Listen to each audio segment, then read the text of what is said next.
Picture चालू करो बे।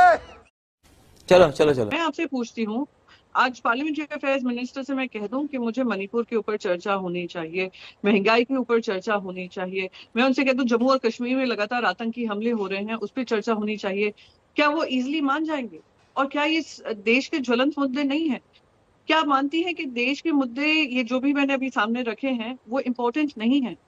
और अगर विपक्ष ये कह रहा है इस पे चर्चा हो जाए, देश के सामने दूध का दूध पानी का पानी हो जाए, अगर आप सही हैं, आपके पास तो इतनी सारी संख्या है, 292 का हवाला रट रहे हैं बार बार सुधांशु जी, तो वो 292 आके खड़े होकर अपनी स्पीच में बोल देंगे। बात तो सही है। आपको दिक्कत क्या है ये डिबेट पे डिस्कशन करने की? मजा नहीं आ रहा है।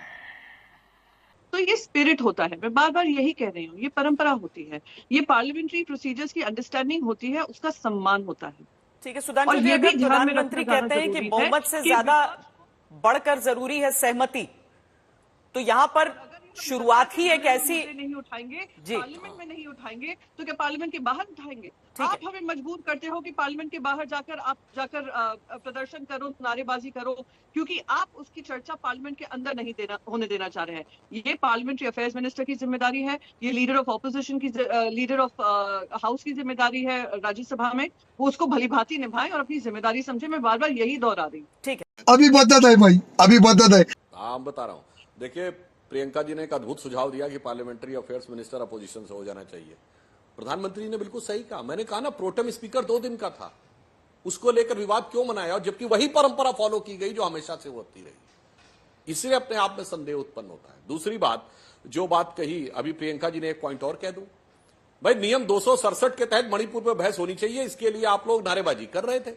यानी सारा काम रोको और इस पर डिस्कशन करो, जबकि उपराष्ट्रपति ने डिस्कशन शुरू कर दिया था ना। मुझे इस 182 नियम की तरह नहीं, 267 नियम के तहत चाहिए। चलिए, फिर अचानक जैसे ही एनसीटी का बिल आया, आम आदमी पार्टी वाला, अब 267 की मांग पीछे। यानी अब मणिपुर का मुद्दा अब नहीं, पहले वो Delhi national capital territory bill pay हम डिस्कशन करने को तैयार हैं, फिर मणिपुर पे करेंगे। तो ये दर्शाता है कि हंगामा खड़ा करना महसूस था, राजनीतिक मुद्दा नहीं था। दूसरी बात, एक बहुत अच्छी बात कही सुखदेव जी ने, अटल बिहारी वाजपेयी जी की बड़ी प्रसिद्ध उक्ति थी कि बोलने के लिए बुद्धि की आवश्यकता होती और चुप रहने के लिए विवेक की। काश ये बात राहुल गांधी जी को समझ में आई होती तो कांग्रेस 44-52 से यहां तक न पहुंची होती। और जो उन्होंने बात कही छिद्रान्वेषण की, तो मैं उक्ति बता देना चाहता हूं। एक संस्कृत का बड़ा प्रसिद्ध सुभाषित है कि कलह सर्षप मात्राणि पर छिद्राणि पश्यति, आत्मनो बिल्व मात्राणानि पश्यप न पश्यत, पश्यन्नपि न पश्यति। मतलब जो लोग नकारात्मक प्रवृत्ति के होते हैं, वो दूसरों के तो तिल जैसे छोटे छोटे जो दोष है देखने का प्रयास करते हैं, और खुद बेल जैसे बड़े बड़े दोषों को। ठीक है सुधांशु जी।